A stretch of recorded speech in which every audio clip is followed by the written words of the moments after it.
کی آواز اور سادہ کریں. میرے دل میں ایک خواہش ہوتی ہے آواز اتنی ہو کان میں جائے اور دل میں اترے بس.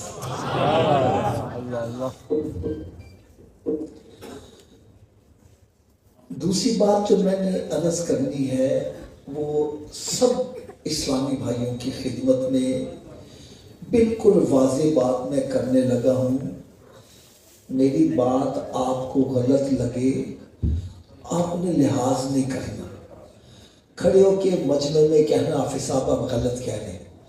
میں انشاءاللہ تعالیٰ اپنے الفاظ بھی واپس لے لوں گا معذرت بھی کر لوں گا.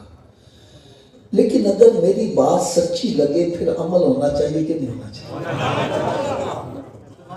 یہ میں الفاظ کیوں کہہ رہا ہوں؟ آج ہمارا مزاج ہے محافل میں جانے کا. ہم محافل میں جاتے ہیں جو سنتے ہیں اس پر عمل نہیں کرتے. جیسے جاتے ہیں ویسے واپس آ جاتے ہیں. بھائی میرا اپنا ایک نظریہ ہے آپ 100 محفلوں میں جاؤ جو سنو اس پر عمل نہ کرو. اس کی بجائے آپ ایک محفل میں جاؤ جو سنو اس پر عمل کر لو. میں سمجھتا ہوں یہ 100 محفلوں میں جانے سے بہتر ہے. تو میرا خیال ہے میں نے کوئی مشکل بات نہیں کی. بھئی میں غلط ہوں میری اصلاح کر دو. بے شک بے شک. اور اگر میں صحیح کہہ رہا ہوں تو پھر ہم سارے اپنی اصلاح کر لیں. تو کیا خیال ہے سبھی کوشش کریں گے؟ آواز تھوڑی سی کم ہو گئی ہے. میں نے جو دیکھو آیہ مبارکہ غلط ہو ترجمہ غلط ہو حوالہ غلط ہو میں مجرم. آیت بھی صحیح ہو حوالہ بھی صحیح ہو ترجمہ بھی صحیح ہو تو پھر ہمیں قرآن پر عمل کرنا چاہیے کہ نہیں کرنا چاہیے؟ تھوڑا سوچیے بس. سورہ 9واں پارہ ہے سورہ انفال اس کی 30 رکوع کی آیہ مبارکہ ہے. اللہ رب العزت نے ارشاد فرمایا یا ایھا الذین آمنوا استجیبوا للہ وللرسول اذا دعاکم. اے ایمان والو جب تمہیں اللہ تعالیٰ اور اس کا رسول بلائے تو فوراً حاضر ہو جاؤ.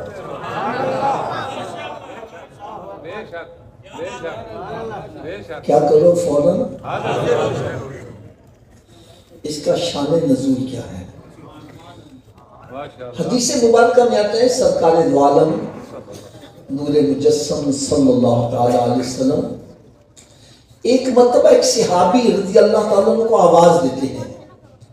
وہ نماز پڑھ رہے تھے. جب انہوں نے سرکار صلی اللہ علیہ وسلم کی آواز سنی انہوں نے نماز کو مختصر کر دیا جلدی جلدی ادا کر کے تو سرکار کی بارگاہ میں حاضر ہو گئے. میرے آقا صلی اللہ علیہ وسلم نے پوچھا اے میرے صحابی تو دیر سے کیوں آیا ہے؟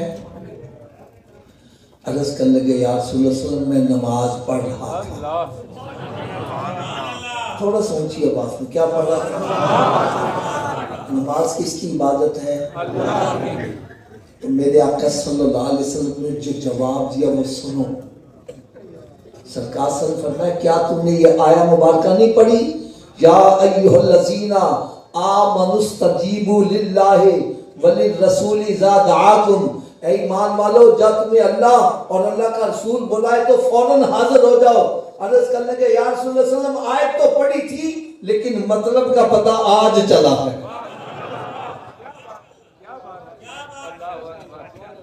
اب اس کا مطلب کیا ہے؟ یار بڑی توجہ سے سننا. اللہ کرے آج میری دل کسی کے دل پر چوٹ کر جائے بات اور رخ مدینہ شریف کی طرف. اس آیہ مبارکہ سے پتہ یہ چل رہا ہے کہ اگر ایک بندہ نماز بھی پڑھ رہا ہے اگر اس نے 4 رکعت کی نیت کی ہے 2 رکعت پڑھ چکا ہے سرکار نے بلایا ہے اب 2 رکعت مکمل نہ کرے نماز کو وہیں چھوڑ کے سرکار کی بارگاہ میں حاضر ہو جائے. اور علماء کرام فرماتے ہیں سرکار کا کہا پورا کر کے واپس جائے جہاں سے نماز چھوڑی وہیں سے شروع کریں.